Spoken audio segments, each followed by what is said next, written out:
Welcome, Watermark family. Just want to say this is week five. We're coming to our week five since we have regathered. And I just want to thank you first that He has protected us from this virus. And I want to thank God for that. And secondly, thank you for coming back. And to those who are still watching us online, I just want to say that you are missed and looking forward to seeing your faces in the near future.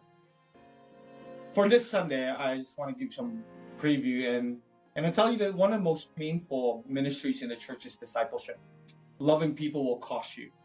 Once you and I decide to become emotionally and spiritually invested in another person, you will feel the weight of caring for them and helping them become all that God has created them to be.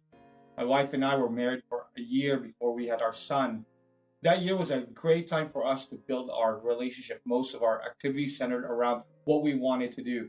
However, once Caleb came into the picture, our lives radically changed. No longer were we just concerned about what happened to us. We were concerned about our son and how he was doing, what his needs were, and how we could protect and provide for him. We carried a weight of concern for him that continues to this day. You never stop being a parent, and you never stop being concerned about the children you love. In a sense, discipleship making is spiritual parenting. You're taking another person under your wing to train them, develop them, help them walk with God.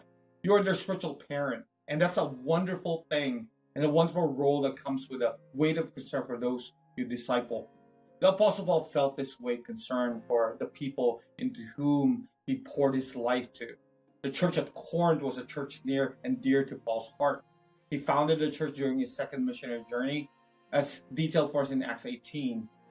Paul entered Corinth and immediately began to speak about Jesus, proving through the scripture that he was the Messiah. Many people believed that they were baptized. Paul stayed there 1.5 years, but a year and a half later, the church was spiritually struggling. So he sent Timothy to remind them about the doctrine and about life. And the Corinthians is one of those more painful letters that Paul wrote. And in so many ways, you can hear his deep love for this church, but also his pain. He wrote in 1 Corinthians chapter 4, verse 14 and 15 and 21, I am not writing these things to shame you, but to warn you as a beloved children. For even if you had 10,000 others to teach you about Christ, you have only one spiritual father. For I became your father in Christ Jesus when I preached the good news to you. In verse 21, he said, which do you choose? Should I come with a rod to punish you, or should I come with love and a gentle spirit? Can you feel Paul's pain here? He was torn away from them like a parent torn away from his own children. He was eager to see them face to face and tried often to make his way back to them, trusting in the will of God. For Paul, his hope and joy before Jesus Christ was not his personal accomplishment, but the fact that this people he had come to love so much in Corinth were walking faithfully with the Lord. Paul loved them with all of his heart.